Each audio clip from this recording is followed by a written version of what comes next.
Assalamualaikum warahmatullahi wabarakatuh. Perkenalkan, nama saya Afra dari Syafrelia dengan NIM K75240660.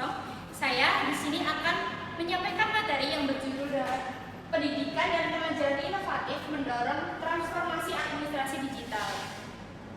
Intinya, pendidikan sekarang tuh nggak bisa lagi jalan pakai cara lama. Soalnya dunia kerja udah makin maju dan serba digital.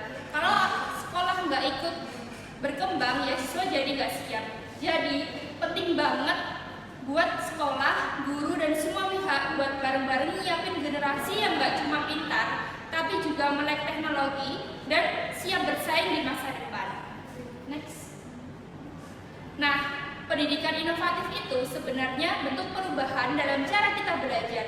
Tidak cuma memakai teknologi, tapi juga mengajak siswa lebih aktif, banyak berlatih berpikir, dan menyelesaikan masalah. Tujuannya, biar siswa itu tidak cuma pintar dalam teori, tapi juga mempunyai karakter kuat dan siap bersaing di zaman sekarang. Next.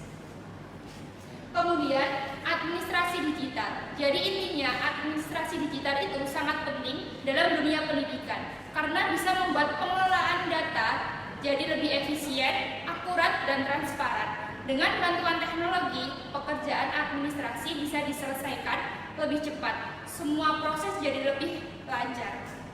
Next. Kemudian di sini ada hubungan antara inovasi pengajaran dan administrasi digital. Kalau kita lihat, kondisi ini juga mencerminkan apa yang terjadi di dunia administrasi perkantoran modern. Jadi, ketika sekolah menerapkan pengajaran inovatif dan administrasi digital, sebenarnya mereka sedang membekali siswa dengan keterampilan yang dibutuhkan di dunia kerja. Mulai dari manajemen dokumen digital, cara pakai software, administrasi, sampai komunikasi lewat platform online. Semuanya jadi fondasi penting untuk menghadapi dunia perkantoran digital ke depannya. Next. Lalu di sini ada kendala dalam transformasi pendidikan administrasi digital. Yang pertama adalah keterbatasan sumber daya manusia. Masih banyak tenaga pendidik maupun staf administrasi yang belum memiliki kemampuan atau keterampilan yang cukup dalam menggunakan teknologi digital. Yang kedua, sarana dan prasarana yang belum merata. Jadi, nggak semua sekolah punya fasilitas yang memadai untuk mendukung sistem administrasi digital. Contohnya, masih banyak sekolah yang belum punya komputer yang cukup, koneksi internet yang stabil, atau perangkat seperti server atau software yang Yang ketiga, keamanan dan privasi data. Jadi, sekolah dan lembaga pendidikan harus benar-benar memastikan bahwa sistem digital yang mereka gunakan punya perlindungan yang kuat. Kalau nggak dijaga dengan baik, justru digitalisasi bisa jadi bumerang yang membahayakan kerahasiaan dan keamanan informasi yang penting. Yang keempat, adaptasi sistem manual ke digital. Banyak yang sudah terbiasa dengan cara-cara manual seperti pencatatan di buku atau pengarsipan fisik. Jadi saat beralih ke sistem digital pasti ada rasa bingung atau bahkan penolakan. Karena itu dibutuhkan proses transisi yang jelas dan bertahap supaya semua orang bisa menyesuaikan diri dengan nyaman dan perlahan-lahan memahami sistem baru yang digunakan. Yang terakhir adalah kurikulum dan kebijakan yang belum sinkron. Maksudnya, di satu sisi, sekolah mulai menerapkan teknologi dalam proses administrasi dan pembelajaran. Tapi di sisi lain, kebijakan atau kurikulum yang digunakan belum mendukung. Hal tersebut secara penuh, misalnya belum ada aturan yang jelas soal penggunaan aplikasi digital atau belum ada pelatihan resmi untuk guru agar bisa mengajar dengan pendekatan digital. Next. Kemudian di sini ada dampak pendidikan dan pengajaran inovatif terhadap administrasi digital. Yang pertama adalah mendorong sekolah untuk mengadopsi teknologi. Artinya sekolah perlu mulai terbuka dan berani menggambarkan sistem digital dalam berbagai kegiatan, baik pembelajaran maupun administrasi.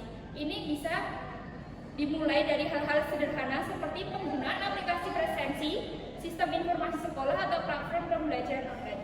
Yang kedua adalah meningkatkan kompetensi digital guru dan tenaga administrasi. Karena secanggih apapun sistemnya, kalau orang-orang yang menjalankannya belum siap, maka sistem itu nggak akan berjalan maksimal. Yang ketiga adalah mengintegrasikan proses belajar dengan administrasi. Jangan sampai sistem digital hanya dipakai untuk urusan kantor saja, tapi juga harus terhubung dengan kegiatan pembelajaran. Misalnya, nilai yang diinput guru bisa langsung tersimpan otomatis ke database sekolah. Jadi semuanya efisien, dan sinkron. Lanjut yang keempat, yaitu mempermudah monitoring dan evaluasi. Dalam sistem digital, kepala sekolah atau tim pengelola bisa lebih mudah memantau kehadiran siswa, kinerja guru, sehingga progres pembelajaran. Semua data bisa diakses lebih cepat, lebih akurat, dan bisa dijadikan dasar untuk mengambil keputusan yang tepat. Dan yang terakhir adalah membentuk ekosistem sekolah digital yang terpadu. Jadi bukan hanya satu atau dua bagian yang digital, tapi semua unsur di sekolah dari akademik, administrasi, komunikasi, sampai layanan siswa bisa saling terhubung dengan sistem digital. Jadi bisa kita simpulkan bahwa pendidikan dan pengajaran yang inovatif itu adalah fondasi utama untuk mempersiapkan generasi yang siap bersaing di era digital. Nggak cuma soal belajar di kelas, tapi juga soal bagaimana administrasi pendidikan ikut bertransformasi secara digital. Hal ini penting banget karena selain mendukung proses belajar, digitalisasi administrasi juga membekali siswa dengan pemahaman nyata tentang dunia kerja modern, khususnya di bidang administrasi di perkantoran yang butuh efisiensi, kecepatan, dan integrasi data. Maka dari itu, kolaborasi antara guru, siswa, sekolah, dan pemerintah sangat diperlukan supaya sistem pendidikan kita bukan hanya mampu beradaptasi, tapi juga benar-benar sejalan dengan perkembangan teknologi dan kebutuhan industri saat ini. Sekian yang dapat saya sampaikan. Apabila ada salah kata, saya mohon maaf. Wassalamualaikum warahmatullahi wabarakatuh.